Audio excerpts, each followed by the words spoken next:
Bonjour à tous, bienvenue sur News Sécurité pour une nouvelle émission, la grande interview. Et aujourd'hui, j'ai le plaisir d'accueillir le général de division, Patrick Thouac. Bonjour, général. Bonjour, Madame Cadieux.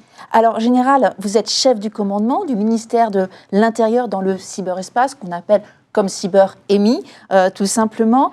Avant de vous poser différentes questions, je vais rappeler un petit peu votre parcours, si vous le voulez bien. Vous êtes diplômé de l'école de l'air, mais également de l'ENSTA, qui est l'École nationale supérieure de technique avancée. Et vous avez, au cours de votre carrière, qui continue bien évidemment, exercé différentes fonctions en tant que commandement dans l'opérationnel, mais également des fonctions liées aux nouvelles technologies et au numérique, à plusieurs reprises au sein de la DGGN, la sous-direction de télécommunications et de l'informatique, et également au service des technologies et des systèmes d'information de sécurité intérieure, le fameux STSI carré, en tant que sous-directeur.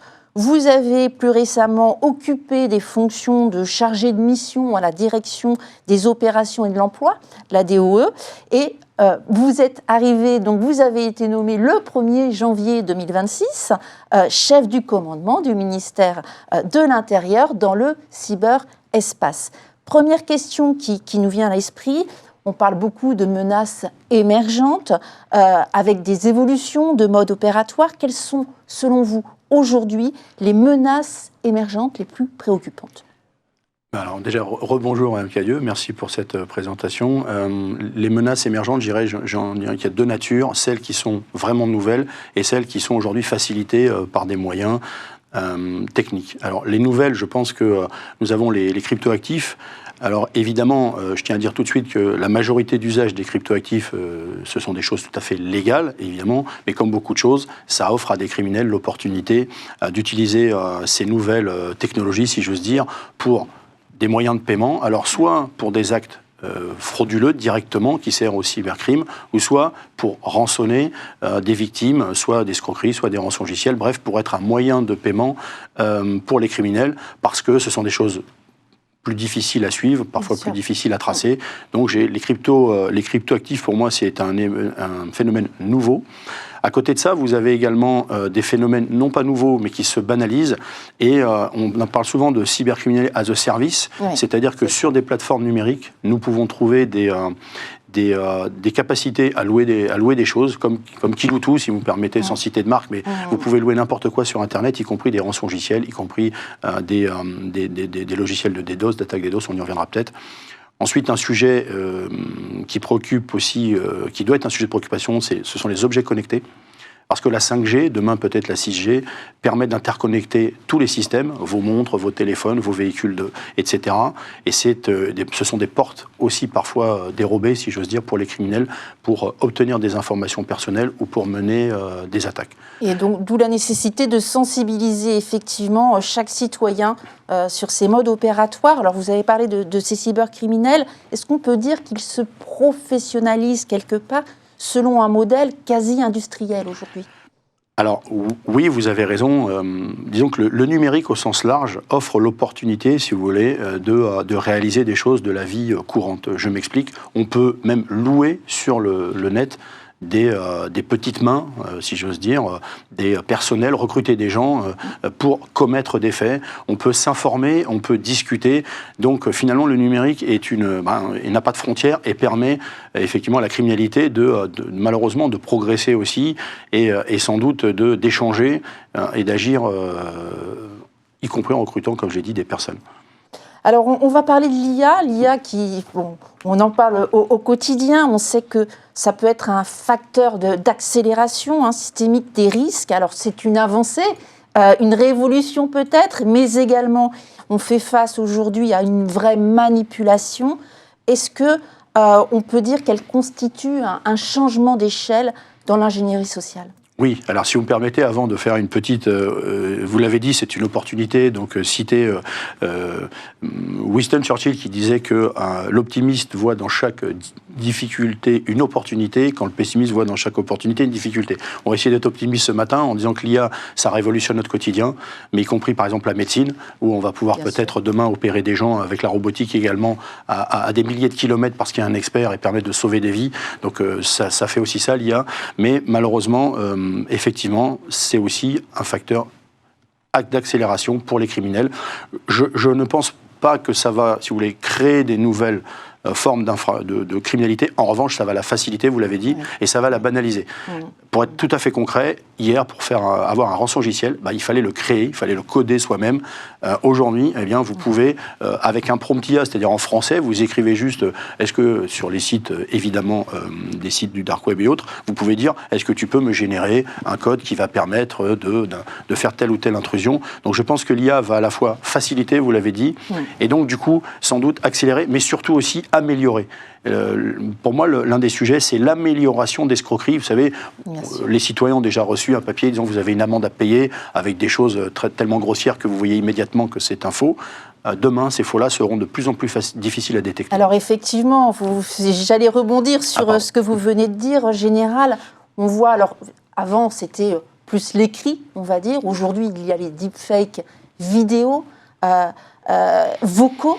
Est-ce qu'on peut dire qu'il modifie la gestion de crise en général aujourd'hui ? Alors, assurément, et c'est un vrai sujet de préoccupation, les deepfakes ou l'hyper-trucage, pour parler français, à la fois audio, vidéo, vous l'avez dit, ou photo, parce que demain, avec notre visage simplement et notre voix en quelques secondes, déjà aujourd'hui, je dis demain, c'est déjà le cas aujourd'hui, mais ça sera banalisé demain, on est capable de faire une vidéo de l'un d'entre nous sur des propos que nous n'avons jamais tenus, qui paraissent crédibles, et qui surtout seront difficiles à détecter. Ça me semble vraiment, au-delà de l'aspect criminel, ça me semble être un danger aussi pour nos sociétés, parce que l'idée derrière, pour certains, c'est la lutte informationnelle, comme on dit, c'est finalement de faire croire aux gens qu'en fait, ce qu'ils trouvent sur Internet, ou ce qu'ils trouvent dans les réseaux sociaux, les médias traditionnels, ne peut pas forcément être la vérité, parce que ça peut être taxé d'être faux. Et en fait, derrière tout ça, il y a un enjeu vraiment de lutte informationnelle ou comment garder la confiance de nos citoyens en ce qu'ils découvrent, en ce qu'on leur dit. Et parce que, effectivement, l'IA, pour le coup, facilite énormément ces choses-là. Encore une fois, ça peut être sympathique. On le voit, des humoristes utilisent ça pour faire dire des choses à des personnalités qui ne disent pas. Mais ça peut être utilisé par des criminels. Et permettez-moi d'évoquer aussi le sujet du harcèlement en ligne, voilà, parce que quand ça touche des enfants ou demain, malheureusement, des ados, aujourd'hui, parfois, sont postées des vidéos de ces ados, mais qui sont des vidéos réellement faites, mais qui n'ont pas été diffusées. Demain, ça pourrait être des vidéos qui ne sont pas de ces ados, mais qui les mettent en scène et qui sont destructrices parfois pour les enfants. C'est un sujet de préoccupation majeure, je pense. Est-ce qu'on peut parler, général, d'industrialisation de la manipulation cognitive et qu'est-ce qu'on peut y faire ? Alors, c'est un risque en tous les cas, c'est un risque clairement, et il faut considérer que demain, nous restera sur Internet, parce que c'est difficile d'enlever les contenus, beaucoup d'informations fausses, et donc du coup, parfois, quand des gens de bonne foi vont chercher des informations, ils trouveront des choses fausses, mais sans le savoir. Alors, c'est difficile, il y a des aspects techniques, il y a des aspects réglementaires, ça aidera, mais je je suis convaincu qu'il faut développer l'esprit critique des jeunes générations, bien évidemment, parce qu'on dit souvent que c'est la jeunesse par qui tout passe, mais aussi des moins jeunes. Mais je pense que développer l'esprit critique, ça ne veut pas dire ne pas croire en ce que je trouve, mais me développer ma propre compréhension des choses, ne pas me focaliser sur une seule source. Par exemple, mon téléphone, parce que avec les réseaux sociaux que j'utilise, il m'enferme un peu dans mon mode de pensée. Penser out of the box, comme on dit dans un mauvais français. Mais je pense que c'est un défi, et développer dès le plus jeune âge cet esprit critique, cette capacité à faire son propre avis me paraît indispensable, et ça passe par l'école en premier lieu et aussi l'éducation qu'on peut donner à nos enfants. Et vous avez raison, effectivement, d'en parler, parce que c'est un vaste sujet. On en parlait juste avant l'émission. Toujours concernant l'IA, est-ce qu'on peut parler et observe-t-on des cas concrets aujourd'hui d'automatisation de développement des malwares via l'IA et l'IA générative tout particulièrement? Oui, alors il y a une attaque récente qui a eu lieu pour un groupe, ce qu'on appelle les attaques DDoS, parce qu'il faut rappeler que même si de nouvelles formes de criminalité se développent, les deux plus constatées restent les rançongiciels. Alors pourquoi ? Parce qu'en fait aujourd'hui, ça peut rapporter, si j'ose dire, assez facilement.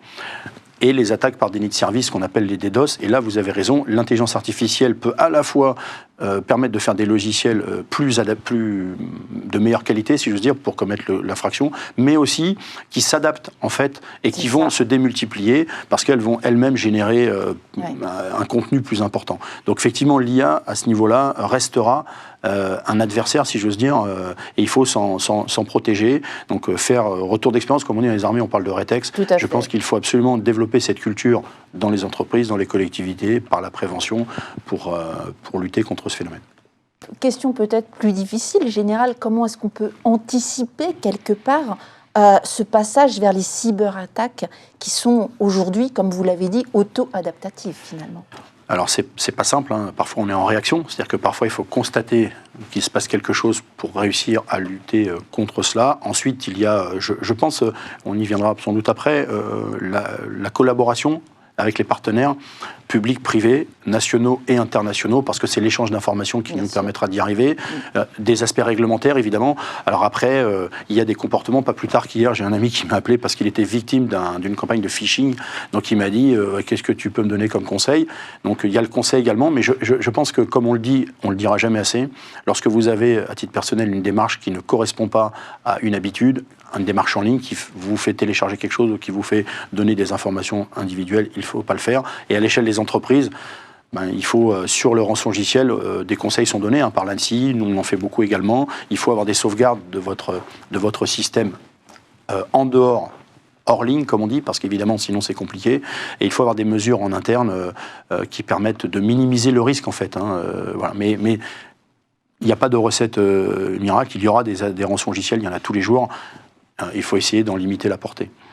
Alors, on va revenir sur ces rançongiciels et on va parler tout à l'heure de tout ce qui est QR phishing, qui est assez récent. Mais avant ceci, vous avez parlé en premier lieu sur les menaces émergentes de crypto-actifs. Est-ce qu'on peut dire qu'aujourd'hui, ils renforcent l'anonymisation des flux criminels, malgré finalement, quelque part, les progrès de traçabilité? Alors, effectivement, récemment, il y a eu, au cours de l'année 2025 et encore plus récemment, nous avons eu des attaques physiques violentes sur, je dirais, le monde de la des crypto-actifs, donc les entrepreneurs, les acteurs de ce monde-là. Je tiens à dire tout d'abord que ce n'est pas une nouvelle forme de violence, puisque les séquestrations, les enlèvements, les extorsions, malheureusement, ça existe depuis longtemps. Simplement, ce sont les victimes qui ont changé de nature.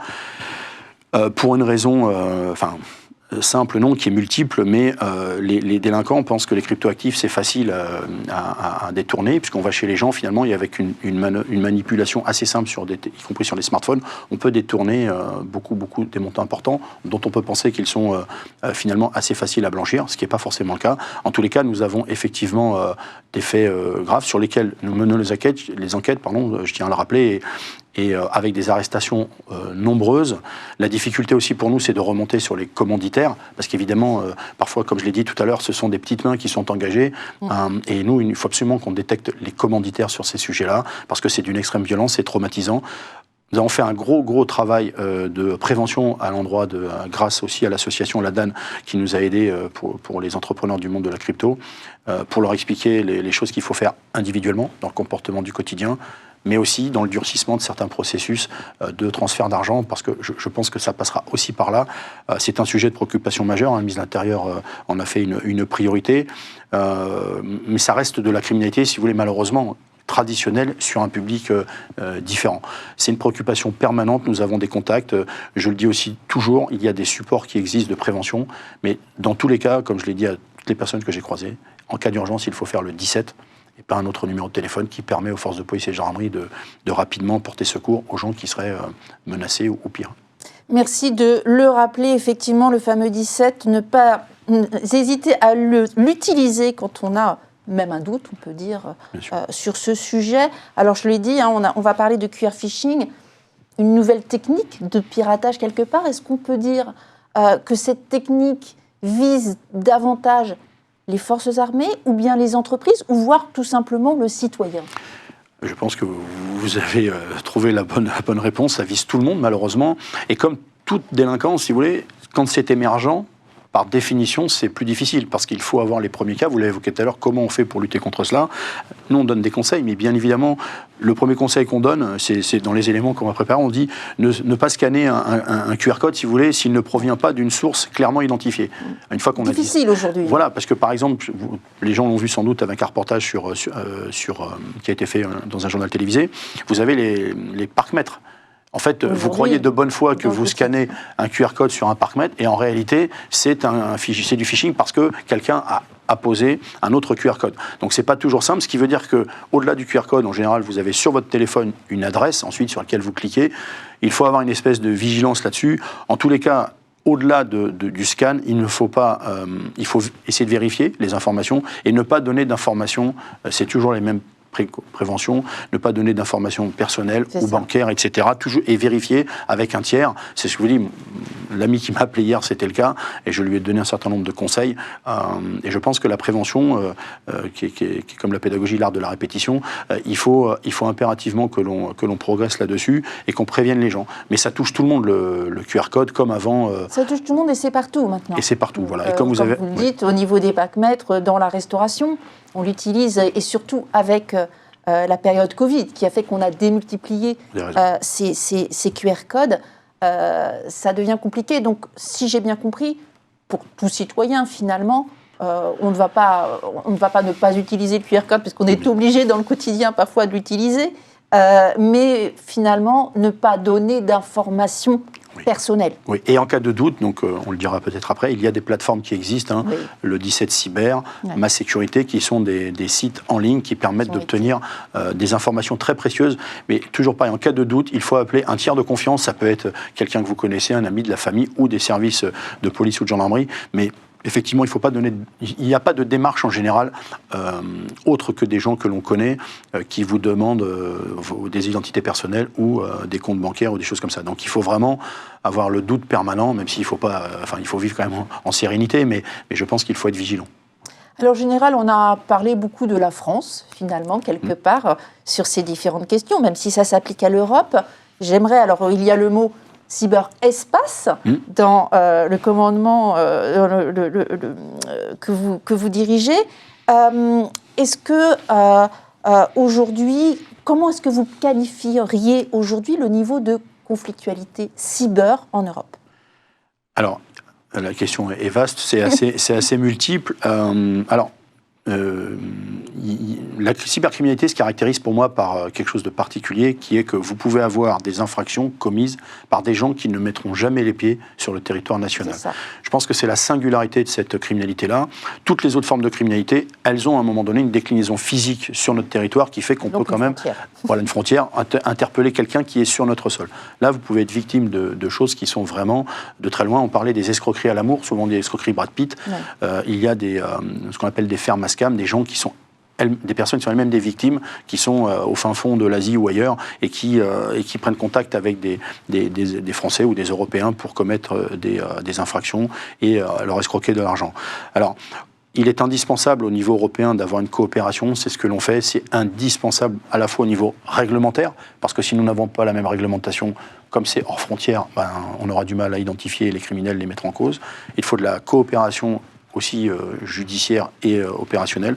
Et il faut aussi de la coopération technique, parce que, comme je l'ai dit tout à l'heure, il faut qu'on puisse échanger. Alors, le ComCyber, on a un certain nombre d'instances, ComCyberEMI participe à un certain nombre de groupes de travail. Il y en a un, c'est le G7, donc c'est une déclinaison du G7 classique, où là, nous sommes vraiment sur de la coopération opérationnelle entre différents pays, les États européens, exactement. Nous avons ensuite Empact, qui est une déclinaison opérationnelle aussi de tout ce qui tourne autour de la criminalité organisée, et particulièrement il y a 3 groupes pilotés par la France qui concernent le cyber en particulier.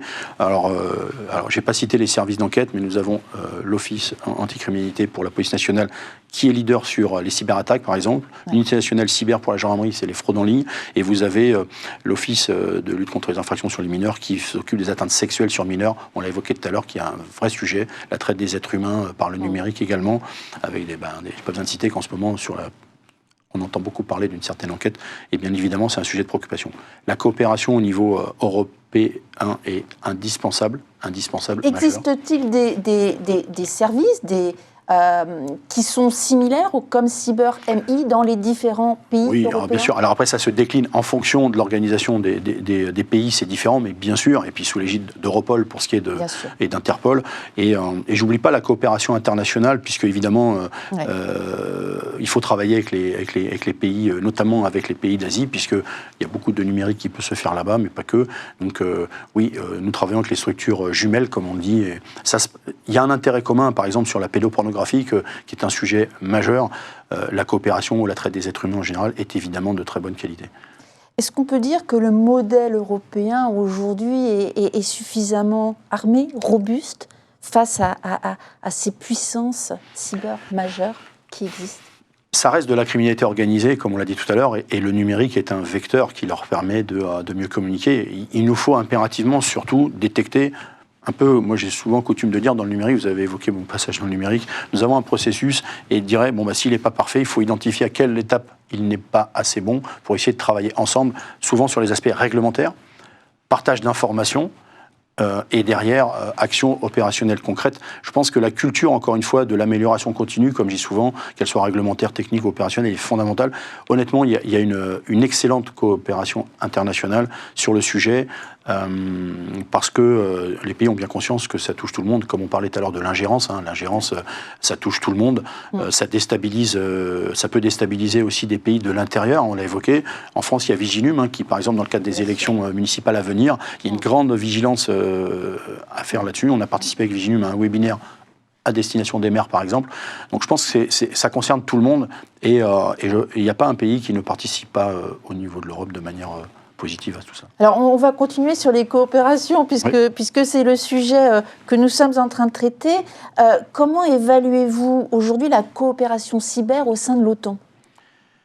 Alors, au sein de l'OTAN, qui est une structure... Alors, il y a l'exercice en ce moment Orion, par exemple, qui se déroule dans l'ouest de la France, auquel je vais me rendre personnellement demain pour aller voir cela et en profiter. Il est indispensable d'intégrer au niveau des forces armées la dimension cyber, et évidemment, parce que... et au-delà de ça, il y aura demain la robotique également.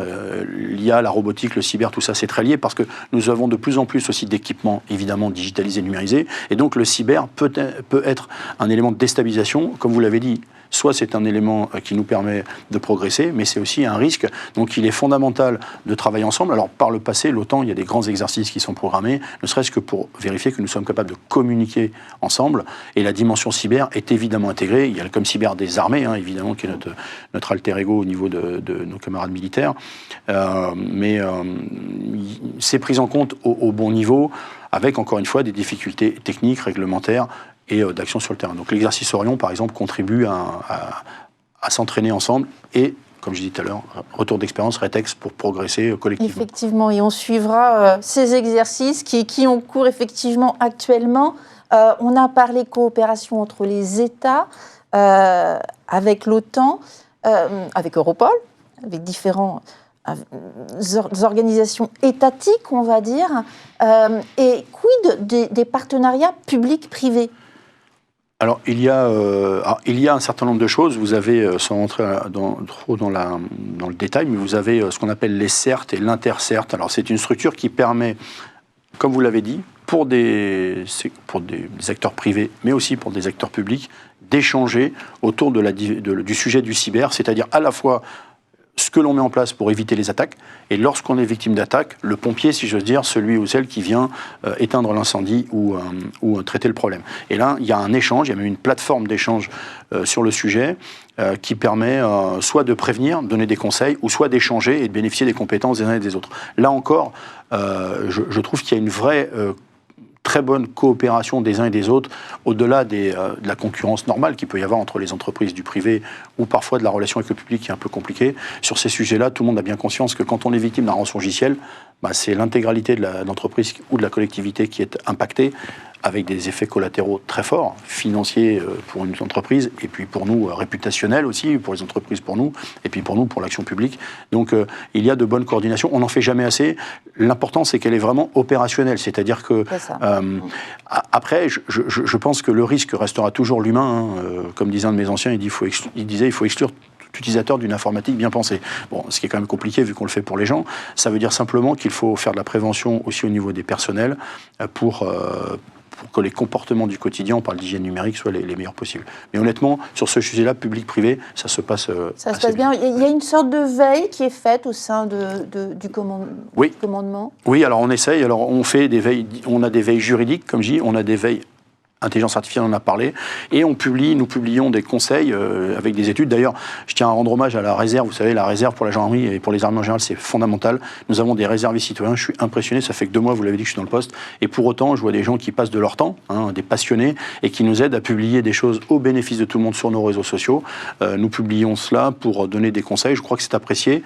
Alors, on le fait avec modestie, parce qu'évidemment, ces sujets-là progressent très vite, mais à titre de conseil pour les citoyens, pour les entreprises. Et encore une fois, je remercie nos réservistes citoyens qui sont des gens du privé, qui ont leur métier à côté et qui passent du temps au bénéfice de la collectivité. Vous avez raison générale de le rappeler. On a vu un engouement ces 2 dernières années, cette année dernière de réservistes, et qui peuvent apporter leur contribution. Alors souvent, on avait coutume de penser que le réserviste était juste là, au niveau de l'armée, pour pouvoir exercer dans un corps d'armée, on va dire. Alors, ça va beaucoup plus loin que ça. Ils peuvent utiliser leur propre expertise aujourd'hui, et peut-être cyber et dans des technologies au sein de la gendarmerie notamment, et sûrement au sein du ComCyber.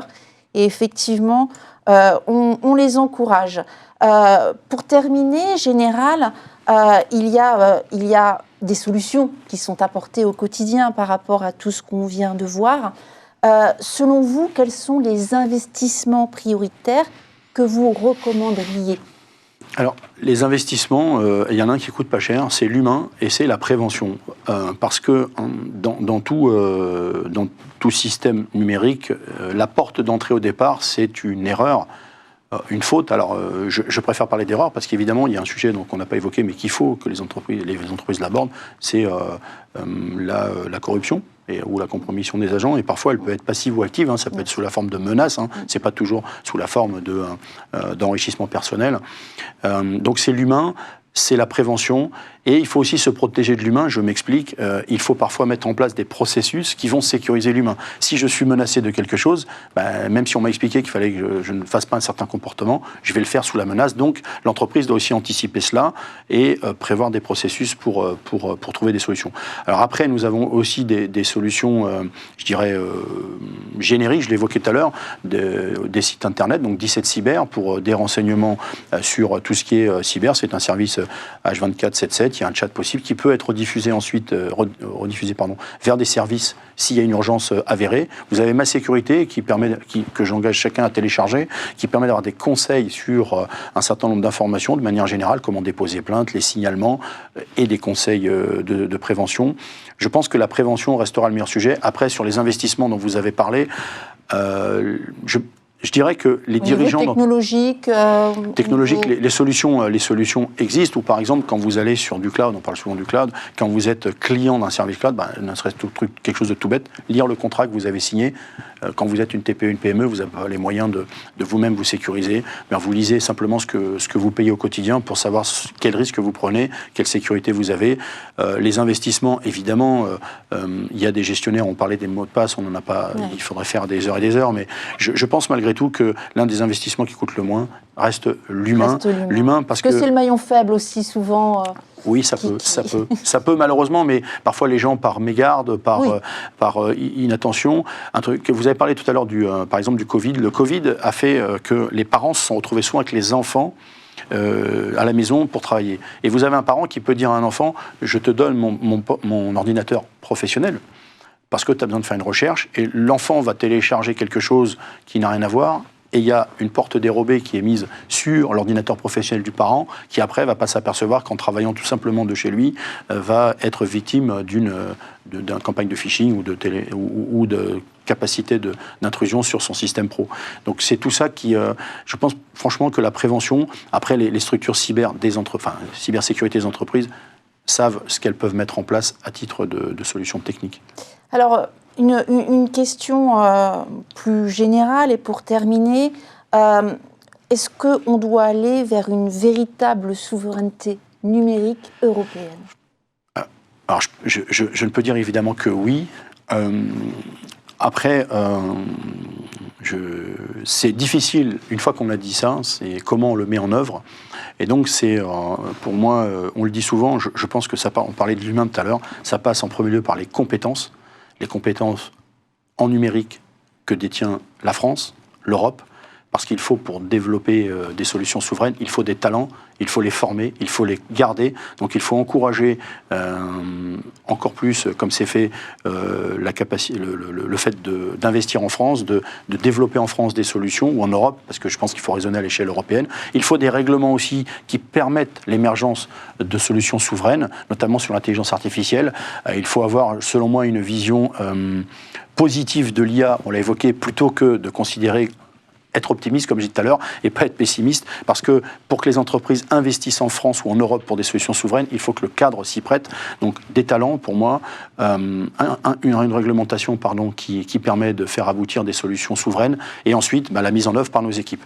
Parce que, un petit clin d'œil à la maison que je sers depuis à peu près une trentaine d'années, nous avons développé une stratégie numérique assez volontariste autour de l'open source, par exemple, mais l'important, c'est de se dire pourquoi on y est arrivé, et comme je le dis souvent, on y est arrivé il faut que 3 facteurs soient réunis: des compétences dans votre direction technique, un chef qui a une vision, donc un DSI qui est visionnaire et qui ose les choses en faisant confiance à ses compétences techniques, et un directeur général, au final, qui porte ce sujet-là et qui impose les choses, quand bien même elles sont à 180 degrés de ce qui se fait naturellement. Voilà. Donc je pense que oui, il nous faut des solutions souveraines, mais une fois qu'on a dit ça, c'est pas si simple. Par exemple, je dis souvent, quel est le poste de travail que vous utilisez dans votre milieu professionnel, votre système d'exploitation? La plupart des temps, les gens ont Windows. Je ne dis pas que c'est pas bien, je dis juste que Windows, ce n'est pas européen ou souverain. Et donc, si on veut développer des solutions concurrentes, il faut pouvoir les faire émerger dans la durée. Voilà. Merci beaucoup, Général, d'être venu sur ce plateau d'Anews Sécurité. Merci à vous tous de nous avoir suivis et à très bientôt pour une nouvelle émission.